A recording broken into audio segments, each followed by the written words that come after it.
Okay, guys, welcome to AI Martian again.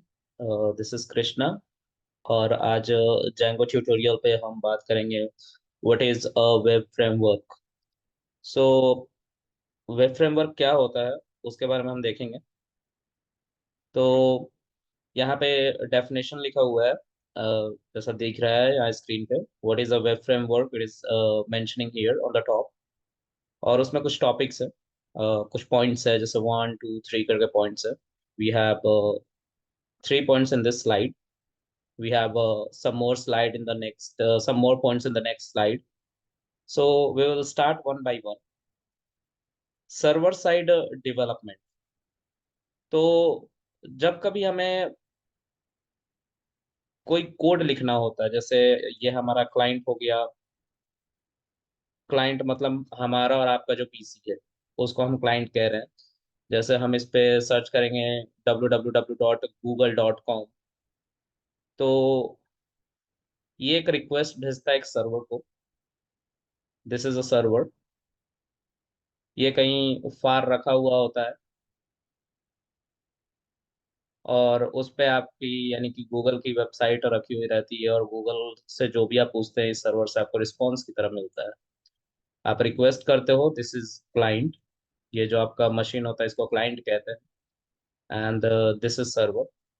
तो server side development की बात हो रही है। वेब फ्रेमवर्क से हम सर्वर साइड डेवलपमेंट की बात करते हैं। हम जो भी काम कर रहे होते हैं उसको इस वेबसाइट पे बना, उसको इस सर्वर पे बना के रखने के लिए हम फ्रेमवर्क का यूज करते हैं। तो जैसे यहाँ पे लिखा हुआ है वेब फ्रेमवर्क, मतलब वेबसाइट से रिलेटेड हम अगर कोई काम कर रहे हैं और उसको सर्वर पे रखना है तो हमें वेब फ्रेमवर्क की जरूरत होती है।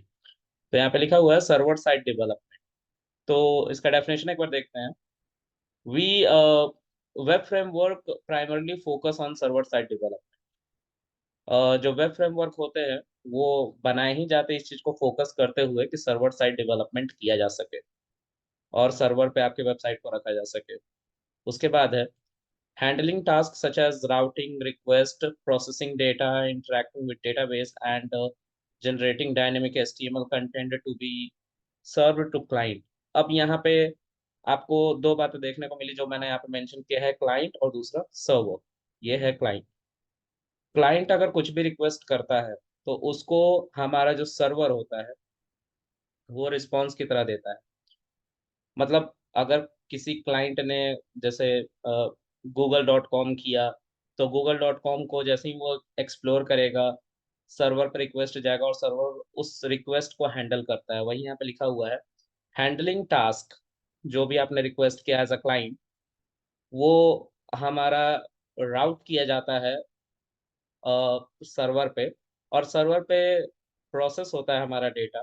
इंटरेक्ट करता है वो डेटा बेस से। अगर कोई डेटा रखा हुआ है, जैसे मैं गूगल पे जाके विकिपीडिया को ओपन करता हूँ, जैसे विकिपीडिया ही मैं स्टार्ट करता हूँ, तो विकिपीडिया पे जाके मैं कोई भी कंटेंट देखना चाहता हूँ, जैसे व्हाट इज पाइथन। तो पाइथन से रिलेटेड इंफॉर्मेशन एक डेटाबेस में स्टोर्ड होगा, ना कि एक एचटीएमएल पेज में। तो वही हमारा डेटाबेस से इंटरेक्ट करने का काम करता है, डेटा प्रोसेस करता है, डेटाबेस से इंटरेक्ट करता है हमारा वेबसाइट, और उसके बाद जनरेट करता है डायनेमिकली। मतलब हमारा जो एचटीएमएल पेज होता है उसमें सारा डेटा नहीं होता है, डेटाबेस में होता है। वो डेटाबेस का डेटा ले जाके हमारा एचटीएमएल पेज पे डायनेमिकली रख दिया जाता है सारे कंटेंट को, और सर्व कर दिया जाता है, यानी कि दे दिया जाता है क्लाइंट को। ये हमारा क्लाइंट है, यानी कि ये हमारे मशीन को हमें मिल जाता है। तो सर्वर साइड डेवलपमेंट करने से हम किसी भी वेबसाइट को लेट से बना रहे हैं तो उसको हम सर्वर पर रख देते हैं और उसको एक डोमेन से कनेक्ट कर देते हैं। डोमेन और कुछ नहीं होता। www.google.com एक डोमेन है, www.aimartian.com एक डोमेन होगा। तो ऐसे करके डोमेन होता है, और डोमेन के नीचे मतलब कि वो एक एनकोडेड फॉर्म है, एक रीडेबल फॉर्म है जो आप पढ़ सकते हो। उसके पीछे आईपी चल रही होती है, एक स्टैटिक आईपी। तो वो हर वेबसाइट की एक स्टैटिक आईपी होती है। आपको जो आपके मशीन में आईपी मिलता है वो डायनेमिक होता है, वो चेंज होते रहता है, लेकिन वेबसाइट की कभी भी आईपीज चेंज नहीं होती है। तो उसी को डोमेन कहा जाता है। डोमेन रीडेबल होता है, www.google.com रीडेबल है, लेकिन 127 0.2 or 0.0 point something, if I will say let's it is a IP of local host. अगर ये IP है तो ये रीडेबल नहीं है। लेकिन अगर मैं इसको एक नाम दे दूं, इस पूरे IP को लोकल होस्ट करके, तो लोकल होस्ट हमें याद रहेगा। तो ये एक डोमेन की तरह काम करने लग जाता है। हमें याद रखने के लिए एक set of sequence of character दे दिया जाता है, जिससे उसको कोड कर दिया जाता है, और हम उस पर्टिकुलर सेट ऑफ सीक्वेंस को कॉल करते हैं, और इंटरनली वो इस IP को कॉल करता है। ये कुछ ऐसा है जैसा हम, लेट्स से मैं अपनी मॉम को कॉल करूंगा, तो मैं अपने फोन के कॉल लॉग्स में जाऊंगा, या फोन में रखे हुए नंबर्स पे जाऊंगा, सारे नंबर्स पे, फोन नंबर्स पे, और वहां पे जाके मैं अपनी मम्मी का नाम मॉम नाम से लेट्स से सेव कर रहा हूँ। तो सेव मॉम करके मैंने सेव किया है, लेकिन उसके नीचे कुछ रैंडम नंबर होगा जो मेरे मम्मी का मोबाइल नंबर, 9123 4 समथिंग, 10 डिजिट का होगा। तो मैं बेसिकली मॉम को कॉल कर रहा हूँ, तो इंटरनली हमारा फोन उस नंबर पे डायल कर रहा है, मॉम को नहीं डायल कर रहा, नंबर पे डायल, लेकिन वो मेरे मॉम के पास ही जाएगा। तो ऐसा ही कुछ डोमेन के साथ होता है, हम कैपिंग करते हैं जिससे रीडेबिलिटी बनी रहे, आसान रहे चीज। तो ये था बेसिकली डोमेन की बात। डोमेन, अब हमारा एक टॉपिक आ गया था वो हमारे पढ़ाने के बीच में, इसलिए मैंने डोमेन के बारे में एक्सप्लेन किया। लेकिन हम बात कर रहे हैं सर्वर साइड डेवलपमेंट की, तो फिर से हम अपने टॉपिक पे वापस आ जाते हैं। सर्वर साइड डेवलपमेंट बेसिकली जब हमें कोई वेबसाइट बनानी होती है और उसको किसी सर्वर पर रखना होता है और उसे पब्लिक करना होता है यूजर्स के लिए, यानी कि हम और आप जो मशीन लेके बैठे हुए हैं जिससे हम उस वेबसाइट तक पहुंच सकते हैं, जिसको हम क्लाइंट कह रहे हैं, उसको अगर सर्व करना है तो हमें सर्वर साइड डेवलपमेंट करनी पड़ती है एक वेबसाइट की। तो हम इसी बात को यहाँ पे एक्सप्लेन कर रहे हैं। एनीवेज, आगे देखते हैं। दूसरा है एब्स्ट्रैक्शन ऑफ कॉम्प्लेक्सिटी। अब इसके बारे में थोड़ा पढ़ते हैं। दे abstract away many low level detail and complexities of website development, allowing developer to focus more on implementing application logic and user experience rather than dealing with low level protocol and configuration. Abstraction of complexity, जैसा नाम यहाँ पे दिखाई दे रहा है, term लिखा हुआ है एब्स्ट्रैक्शन। तो एब्स्ट्रैक्शन का मतलब होता है जिसको हम देख ना पाए। हमने पाइथन में पढ़ा था एब्स्ट्रैक्शन के बारे में। तो एब्स्ट्रैक्शन का मतलब होता है कि वो चीज जिसको हम देख ना पाए, मतलब पीछे एक वेबसाइट में बहुत सारे कॉम्प्लेक्स पार्ट होती है। तो लेट्स से हम डेटाबेस को कनेक्ट करते हैं, तो डेटाबेस कैसे कनेक्ट हुआ है वो एक यूजर को नहीं दिखाई देता है। ठीक है। तो उन सब चीजों को डेवलपर के लिए छोड़ा गया है, तो वो डेवलपर क्या करते हैं, फोकस कर पाते हैं, इम्प्लीमेंट कर पाते हैं उनके लॉजिक पे, जिससे यूजर का एक्सपीरियंस, मतलब एक वेबसाइट को हमारा सर्च करने कोई आ रहा है, जैसे मैं यहाँ पे www.ai-martian लिखूंगा, तो एक वेबसाइट को ये हिट करेगा जो कहीं सर्वर पर रखा हुआ है। और इसको बनाने के लिए, इससे डेटाबेस इंटरेक्ट करने के लिए, इसके पीछे जो भी कोड लिखा हुआ है, जो भी कॉम्प्लेक्सिटीज है, उसको डेवलपर हैंडल करता है, वो वेब फ्रेमवर्क की हेल्प से ही करता है। तो ये एब्स्ट्रैक्शन करने का काम करता है, उसको हाइड करने का काम करता है, जिससे यूजर एक्सपीरियंस, मतलब जो कॉमन यूजर आ रहे हैं ai-martian.com पे, उनको इजी हो समझने में, ना कि उनको कोई कॉम्प्लेक्सिटी का सामना करना पड़े। ठीक है। तो इसलिए डेवलपर को समझने के लिए, डेवलपर को कोड करने के लिए, चीज़ों को अच्छी तरीके से मैनेज करने के लिए हम डेवलपर को एक वेब फ्रेमवर्क देते हैं, जिससे वो सभी चीज़ों को बिहाइंड द सीन कॉन्फ़िगर करता है, ठीक करता है, कनेक्ट करता है। ये सब थेरेटिकल पार्ट है, इस पे हमें ज़्यादा फोकस नहीं करना, बट स्टिल क्योंकि ये सारी पार्ट है वेब फ्रेमवर्क से रिलेटेड, और हम जिस चीज़ को पढ़ने जा रहे हैं जैंगो उससे रिलेटेड, इसलिए मैं इन सभी चीज़ों को ऐसे एक्सप्लेन कर रहा हूँ। चाहे तो आप इसका डेफिनेशन या इन पॉइंट्स को लिख सकते हैं। उसके बाद है एमवीसी आर्किटेक्चर। अब एमवीसी आर्किटेक्चर जो पहले के वेब फ्रेमवर्क है, जैसे जावा डॉट नेट के वेब फ्रेमवर्क है, वो एमवीसी आर्किटेक्चर को पे काम करते हैं। इसको कहते हैं मॉडल व्यू कंट्रोलर। हम इसकी बात आगे चल के करेंगे। ये एक आर्किटेक्चर होता है जो हमें हेल्प करता है अपने वेबसाइट के डेटा को लॉजिक के थ्रू टेम्पलेट पर रख के यूजर को दिखाने के लिए। ये एक यूजर है, यानी कि एक क्लाइंट है। ये कुछ रिक्वेस्ट करेगा एक सर्वर को। This is a server again. तो ये सर्वर, ये क्लाइंट। तो इसने कुछ इससे रिक्वेस्ट किया और इसको रिस्पॉन्स भी ये देगा सर्वर। तो यहाँ पे जो आर्किटेक्चर यूज हो रहा है, जिसकी मदद से हमारा जो यूजर पूछ रहा है इस सर्वर से, वो सर्वर इस प्रोसेस को फॉलो करते हुए रिस्पॉन्स देता है। लेकिन पाइथन के साथ जो जेंगो यूज होगा उसमें इसका यूज नहीं किया जाता है। वहां पे यूज होता है एमवीटी, मॉडल व्यू टेम्पलेट। इसको एमवीटी बोल लो, दिस इज वी। एमवीटी बोल लो, एमटीवी बोल लो, या टीवीएम बोल लो, कुछ भी बोल लो आप, सब सेम है। तो इसका मतलब है मॉडल व्यू टेम्पलेट। इसका हम यूज करते हैं, बट अभी के लिए हम इसको पढ़ लेते हैं। Many web frameworks are based on model view controller. जहां पे हम टेम्पलेट यहाँ पे कह रहे हैं, उसी की जगह पे यहाँ पे कंट्रोलर वर्क कर रहा है। और यहाँ पे लिखा हुआ आर्किटेक्चर और similar patterns which help in organizing code in separate components for better maintainability and scalability। तो हम अपने कोड को यानी कि डेवलपर अपने कोड को अच्छे से मेंटेन कर पाए, उसको स्केल कर पाए, और जैसे कभी हमारा सर्वर डाउन होता है तो उसको इजी वे में उसको समझ के उसको ठीक कर पाए। इसलिए पैटर्न यूज किया जाता है वेब फ्रेमवर्क के अंदर वेबसाइट डेवलपमेंट के लिए, जिसको एमवीसी और जेंगो के केस में एमटीवी का यूज किया जाता है और एमवीटी का यूज किया जाता है। दोनों सेम। एमवीटी और एमटीवी दोनों सेम है। तो जेंगो में एमवीटी कॉन्सेप्ट को यूज किया जाता है, मॉडल व्यू टेम्पलेट। जेंगो में एमवीटी को यूज किया जाता है, मॉडल व्यू टेम्पलेट। हमेशा याद रखेंगे, ये इंटरव्यू में पूछ दिया जाता है कि what is model view template. तो आपको बोलना है कि सॉरी, एमवीटी, व्हाट इज एमवीटी, तो आपको बोलना है model view template. Django work on model view template. इसके बारे में हम डिस्कस करेंगे नेक्स्ट स्लाइड में किसी और क्लास में अच्छे से। अब हम नेक्स्ट स्लाइड पे चलते हैं। मैं क्लियर कर देता हूँ स्क्रीन को। हाँ, तो यहाँ पे फोर्थ नंबर हमारा जो पॉइंट है उसमें लिखा हुआ है रीयूजेबल कंपोनेंट्स।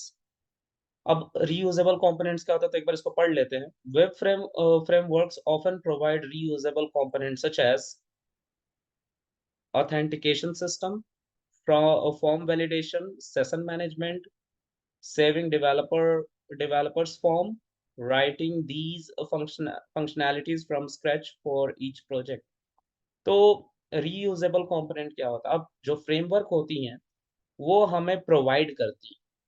फ्रेमवर्क का काम है फास्ट डेवलपमेंट करवाना। मतलब अगर मैं किसी फ्रेमवर्क की मदद से किसी वेबसाइट को बना रहा हूँ तो मुझे सब कुछ स्क्रैच से लिखने की जरूरत नहीं। इसी चीज को ध्यान में रख के ये पॉइंट बनाया गया, रीयूजेबल कंपोनेंट। इसका मतलब है कि अगर आप कोई वेबसाइट बनाना चाहते हैं, मान लीजिए जेंगो की मदद से, तो उसमें कुछ चीजें पहले से आपको दी जाती हैं, कुछ लाइब्रेरीज पहले से दी जाती है, उसके लिए आपको कोड लिखने की जरूरत नहीं पड़ती। उन्हीं को ये कंपोनेंट कह रहे हैं।